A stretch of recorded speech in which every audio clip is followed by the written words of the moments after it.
Баршаңызға сәлем достар, бүгін сіздермен жасағанда бірден шығатын сникерс тортын дайындайтын боламыз. Видеоны қарамас бұрын каналыма тіркеліп қойыңыздар. Ең алдымен торттың корыздарын дайындап аламын. Ол үшін жұмыртқаны жақсылап миксермен шайқап аламыз. Жалпы жұмыртқаларыңыз бөлме температурасында тұрса жақсы шайқалады.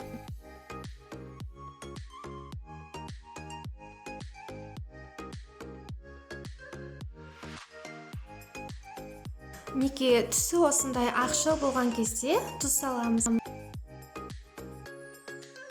Аздап шайқаймыз, одан кейін үстіне қант саламыз.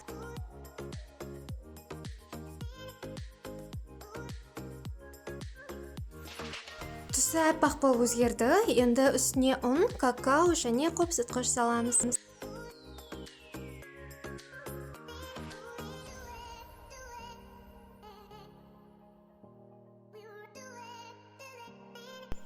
Жақсылап араластырамыз.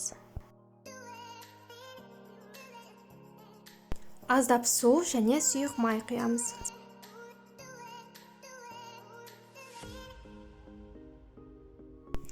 Мінеке массамыз дайын болды. Енді қамырымызды формаға 3 бөлікке бөліп құямыз. Егер сізде осындай форма үшеу болса, бірден құйып қойсаңыз болады. Мен осы формаға 3 рет құям. Форманың диаметрі менде 26 см. Әр корышты шамамен 10-15 минутта пісіріп аламыз. Осылай жұқа қылып жаямыз және қызып тұрған духовкаға 180 градусқа жібереміз.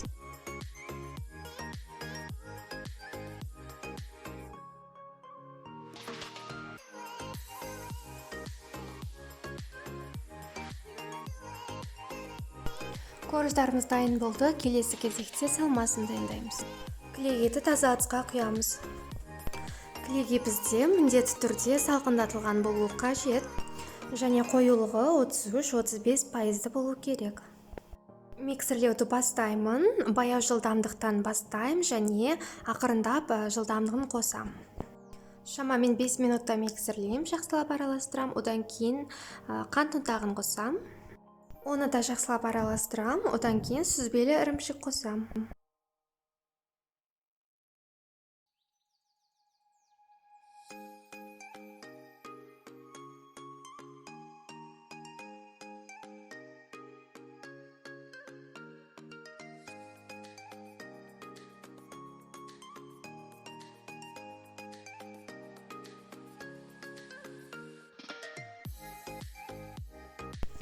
Мінеке достар, біздің крем-чиз дайын болды. Осындай формасын ұстайтын қою масса болу қажет. Енді карамель дайындаймыз. Ол үшін менде дайын варенканы алдым. Оған жаңағы кремімізді аздап құямыз. Үстіне арахис салам, көп салмаймын. Жақсылап араластырып карамель дайындаймыз. Енді тортымызды жинаймыз. Біздің тортымыз тегіс болып шығу үшін сыртына жаңағы форманы қойып жинаймыз. Енді бисквитке крем-чиз жағамыз.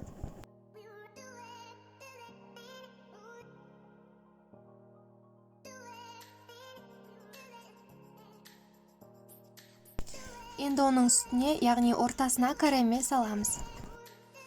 Мен карамельдің орнына вареная сгущенка қолданам. Оның дәмі карамельге ұқсайды. Мен пайдаланып жүрген сгущенкам, немесе өздеріңіз жасасаңыздар болады. Үстіне сүтпен аздап пропитка жасаймын.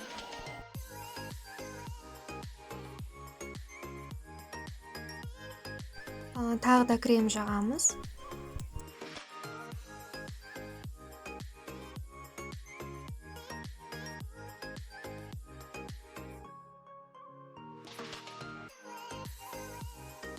Ортасына да аздап крем жағамыз.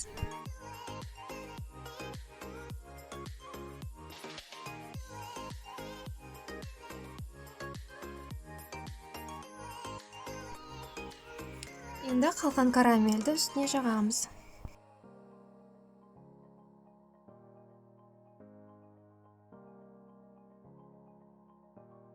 Енді ең соңғы бисквит. Үстін қалған креммен толықтай жауып тастаймыз. Бетін қатты тегістемеймін, себебі біз қазір үстіне шоколад құямыз. Негіз тортымыз дайын болды. Енді тортты бірнеше сағатқа холодильникке жібереміз.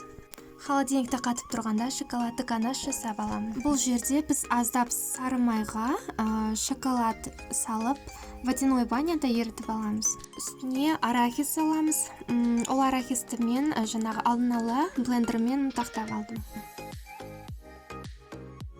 Мінекей тортымызды холодильниктен шығардық. Кремі барлығы қатып тұр екен. Енді үстіңгі кремін кішкене тегістеп жағып аламыз. Одан кейін жаңағы еріткен ганашымызды құямыз үстіне.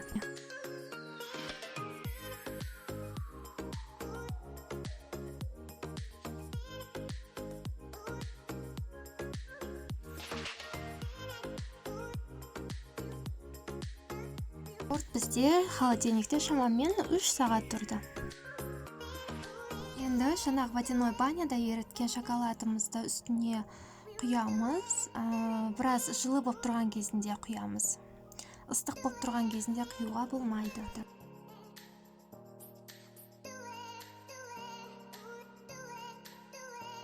Барлық жеріне жеткізіп жаямыз.